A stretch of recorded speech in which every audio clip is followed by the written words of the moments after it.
नमस्कार किसान भाइयों। पिछली बार यूपी, राजस्थान, पंजाब, हरियाणा ये ऐसी जगह हैं जहां पे नरमा कपास की जब खेती की गई तो गुलाबी सुंडी की प्रकोप की वजह से वहां पे बहुत सारा नुकसान हुआ और इस बार किसान भाई वहां पे नरमा कपास की खेती करने से कतरा रहे हैं। अगर वहां के उत्पादन की बात करें तो पर एकड़ के हिसाब से 2-3 या सबसे ज्यादा 4 कुंतल तक का ही उत्पादन निकला था 1 एकड़ में। पहले किसान ने किसी भी तरीके की वैरायटी क्यों न लगाई हो, गुलाबी सुंडी ने पिछली बार इतना प्रकोप दिखाया था अपना इन राज्यों में। तो सबसे पहले आप लोगों को जो मन में डर आया है वो निकाल दीजिए, क्योंकि जो आपकी गुलाबी सुंडी का प्रकोप था ये सब क्लाइमेट कंडीशन की वजह से होता है। तो आप लोगों को ये डर निकालकर अपने खेतों में नरमा कपास की खेती फिर से करनी चाहिए। आज इस वीडियो में मैं उन वेराइटीज के बारे में बताऊंगा जिन वेराइटीज का पिछले साल बहुत अच्छा उत्पादन निकला था, वो चाहे आपके यहाँ निकला हो या पूरे भारत में कहीं भी निकला था, लेकिन बहुत अच्छा उत्पादन निकला था और गुलाबी सुंडी का प्रकोप भी उनमें कम था। आज इस वीडियो में मैं वो जबरदस्त वेराइटीज आपको बताऊंगा। साथ में मैं आपको ये भी बताऊंगा कि आपको खेती करते समय आपको अपने खेतों में जब आप नरमी कपास का पौधा लगा रहे हो तो आपको कौन कौन सी बातों का ध्यान रखना चाहिए जो आपकी खेत के लिए सबसे इंपॉर्टेंट होती है। आपको मैं वो मूल मंत्र आज दूंगा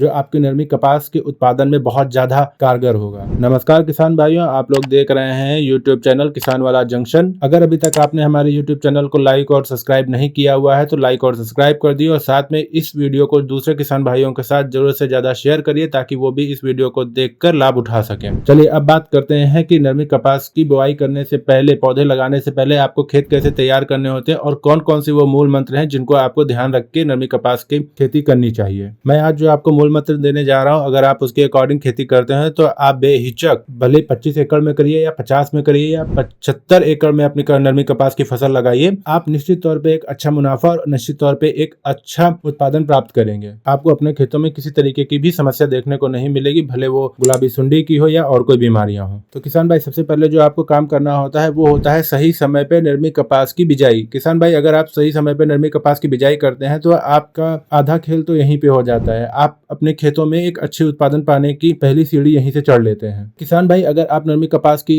फसल लगाने जा रहे हैं तो इसका सही समय होता है 20 अप्रैल से लेके 15 मई। इसके बीच में अगर आप लगाते हैं तो ये सबसे बेस्ट टाइम होता है नरमी कपास की फसल लगाने के लिए। इसके बाद जो मूल मंत्र आपका है वो ये है कि आप जब भी अपने खेत में नरमा कपास कॉटन की बुआई करने जा रहे हैं तो आपका खेत बहुत ताकतवर होना चाहिए। ऐसा नहीं है कि आप हर साल उसी खेत में नरमा कपास की कॉटन की बुआई करते आ रहे हैं। नरमा कपास की फसल जो होती है वो एक ऐसी फसल होती है जिसको चाहिए होता है खेत से ताकत। अगर आपके खेत में ताकत नहीं है तो उत्पादन अच्छा नहीं होगा। अगर खेत में ताकत अच्छा है तो जो पौधा होगा वो भी हरा भरा और बहुत अच्छे से चलेगा, साथ में आपको उत्पादन बहुत अच्छा देगी। आपको अपने खेत में उत्पादन क्षमता बढ़ाने के लिए आपको अपने खेत में सड़ी गली गोबर खाद डालनी होती है, जितनी ज्यादा भी आप डाल सकते हो। आप डीएपी से ज्यादा अच्छा आपका सड़ी गली गोबर की खाद काम करती है। इसमें सड़ी गली गोबर की खाद जो होती है इसके लिए एक अमृत के समान होती है जब आप नरमी कपास की फसल की बुआई कर रहे होते हैं। किसान भाई अगर आप 1 एकड़ में 10 बैग डीएपी खाद डाल देते हैं और उसी के मुकाबले आप 1 एकड़ में 3 से 4 ट्राली सड़ा गला गोबर का खाद डाल देते हैं तो आप ये देखेंगे कि जिस खेत में सड़ा गला गोबर का खाद डाला गया था उसकी उत्पादन क्षमता और उसके पेड़ पौधे जो होंगे वो बहुत अच्छे चलेंगे, साथ में उसमें बीमारियां कम लगेंगी। तो आपको अपने खेत में सड़ी गली गोबर की खाद जरूर डालनी है, जितनी ज्यादा डाल सकें। किसान भाई इसके बाद जो आपको काम करना है वो ये काम करना है कि आपको अपने खेत की ताकत, उसकी मिट्टी को देखते हुए, परखते हुए आपको अपनी वैरायटी का सिलेक्शन करना है। किसान भाइयों आपको ये चीज नहीं करनी है कि आपके अड़ोस पड़ोस में अगर कोई नरमी कपास की फसल की कोई और वैरायटी लगा रहा है, आपने उसको देख के अपने खेत में भी वही वैरायटी लगा दी है। आपको इस बात का जरूर ध्यान रखना है कि आपकी खेत की उर्वरक शक्ति कैसी है, मिट्टी कैसी है, इस चीज को ध्यान रखते हुए ही आपको अपने खेत के लिए वैरायटी का चुनाव करना होगा। अगर आप ऐसा करते हैं तो आप एक अच्छा उत्पादन प्राप्त कर लेंगे नरमी कपास से। किसान भाई इसके बाद जो मूल मंत्र आता है वो ये आता है कि आप जब भी अपनी बिजाई कर चुके होते हैं, पौधे लगा चुके होते हैं, तो उसके 45 दिन बाद आपको अपने खेत की सिंचाई करनी चाहिए। अब किसान भाई करता क्या है, किसान भाई अपनी बिजाई करने के बाद में जैसे ही गर्मियों में गर्म हवाएं चलती है तो वो अपने खेत में कच्ची अवस्था में ही सिंचाई कर देता है। तो जिससे क्या होता है, पेड़ तो बहुत अच्छा चलने लगता है, पौधा बहुत अच्छा चलने लगता है, खेत बहुत हरा भरा दिखने लगता है। लेकिन जैसे ही बरसात आती है और बरसात होती है उसके बाद आपके खेतों में बहुत सारी बीमारियां घर कर जाती हैं, जिसमें आप सबसे पहले देखेंगे कि आपका पौधा पीलापन की बीमारी से ग्रसित हो जाएगा। आगे चल के आपको अपने खेत में सोट मारने वाली जो प्रॉब्लम होती है वो ज्यादा दिखाई देगी उस खेत के मुकाबले जिस खेत में आपने सिंचाई नहीं की थी। 45 दिन के मुकाबले 45 दिन पे जिनमें आपने खेत में सिंचाई की थी उनमें इस तरीके की समस्याएं बहुत कम आती हैं। तो आप लोगों को 45 दिन के बाद सिंचाई करनी चाहिए। किसान भाइयों मैं ये बात मानता हूँ, जब आप अपनी 45 दिन तक सिंचाई नहीं कर रहे होते हैं तो आपको अपनी खेत को देख के बहुत ज्यादा टेंशन होगी, बहुत ज्यादा आप परेशान होंगे कि आपका जो खेत है वो बहुत हल्का दिखाई दे रहा है, पता नहीं आप आगे चल के उससे उत्पादन प्राप्त कर पाएंगे नहीं प्राप्त कर पाएंगे। लेकिन बात यह है कि जैसे ही आपकी बारिश होगी वैसे ही आपका पौधा बहुत तेज से बढ़ेगा और बहुत अच्छे से ग्रो करेगा। तो आपको इस बात का जरूर ध्यान रखना है कि आपको अपने खेत में सिंचाई 45 दिन बाद करनी है। किसान भाई, अगर आपकी खेत की मिट्टी रेतीली नहीं है, आपके पौधों को ये जरूर ध्यान देखना है कि ऐसा ना हो कि उसमें नमी खत्म हो जाए और आप 45 दिन का वेट करते रहे। अगर ऐसी कोई समस्या आ रही है कि आपके पौधों के पास में नमी नहीं रह गई है, खेत में नमी नहीं है और पौधे मरने लगे हैं, तब आप उसमें आप हल्की फुल्की सिंचाई कर सकते हैं। किसान भाई, इसके बाद में एक चीज और होती है, आपको इस बात का ध्यान रखना होता है, जब बरसात आ चुकी होती है और उसके बाद में जब आपके पौधों में टिंडे आ गए होते हैं, फूल फल आ चुके होते हैं और बरसात रुक चुकी होती है, तो आपको अपने खेत में ट्यूबवेल का पानी देना होता है। साथ में आपको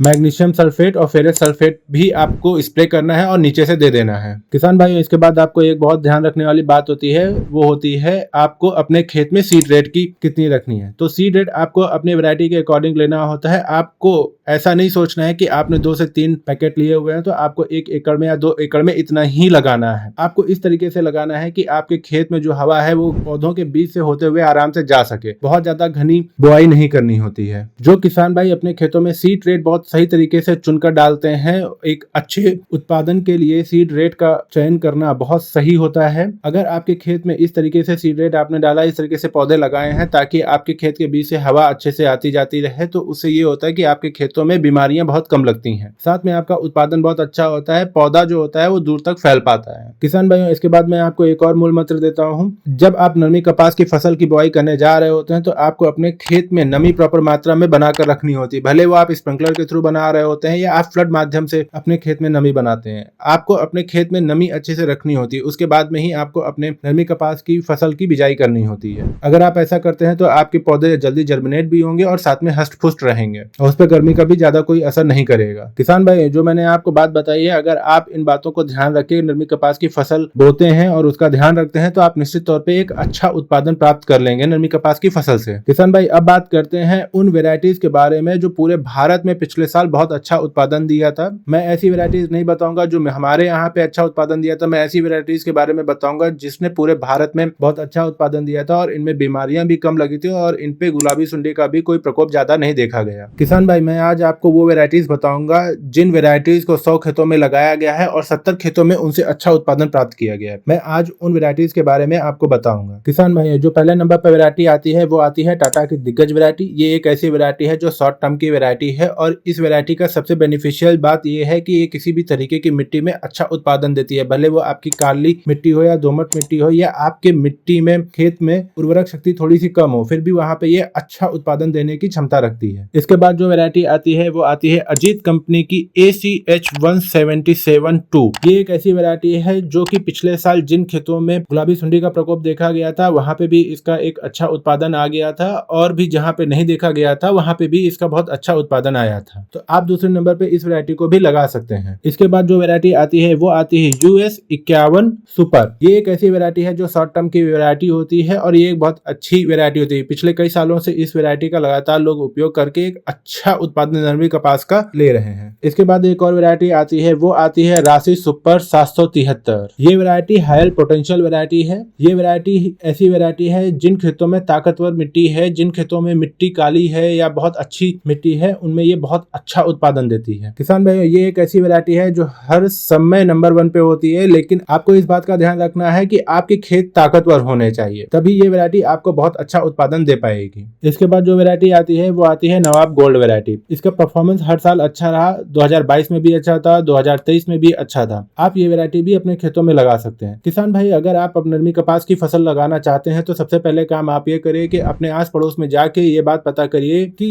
आपके एरिया में कौन सी वेरायटी सबसे अच्छा काम कर रही है। दूसरे किसान भाइयों से मिलिए, बात करिए और देखिए उन्होंने कौन सी वेरायटी लगाई थी। साथ में आप मार्केट रिसर्च एक बार कर लीजिए ताकि आप अपने एरिया के हिसाब से वेरायटी लगा सकें, क्योंकि मार्केट में बहुत सी और भी अच्छी वेराइटीज की सीड्स आ रहे हैं। तो किसान भाइयों, आपको ये काम जरूर करना चाहिए, मार्केट रिसर्च जरूर कर लेनी चाहिए सबसे पहले। किसान भाई, जो मैंने आपको वेरायटी बताई ये सारी बहुत अच्छी वेरायटियां हैं। इनका पूरे भारत में बहुत अच्छा उत्पादन, बहुत शानदार उत्पादन होता है। तो आप ये सारी वेराइटीज में से कोई भी एक वेरायटी लेकर अपने खेतों में लगा सकते हैं। साथ में जो मैंने आपको बातें बताई हैं वो अगर आप ध्यान रख के खेती करते हैं अपनी नरमी कपास की, तो आप निश्चित तौर पे एक अच्छा उत्पादन अपने खेत से प्राप्त कर लेंगे। अगर आपको हमारे द्वारा दी गई जानकारी अच्छी लगी है और आपने वीडियो को पूरा देखा है तो उसके लिए बहुत धन्यवाद। अगर आप हमारे चैनल पर नए हैं तो चैनल को सब्सक्राइब कर लीजिए, साथ में वीडियो को लाइक करिए, कमेंट करिए और दूसरे किसान भाइयों के साथ में इस चैनल को शेयर शेयर करिए ताकि वो भी इस चैनल पर आके वीडियो देख के अपना लाभ उठा सकें। धन्यवाद।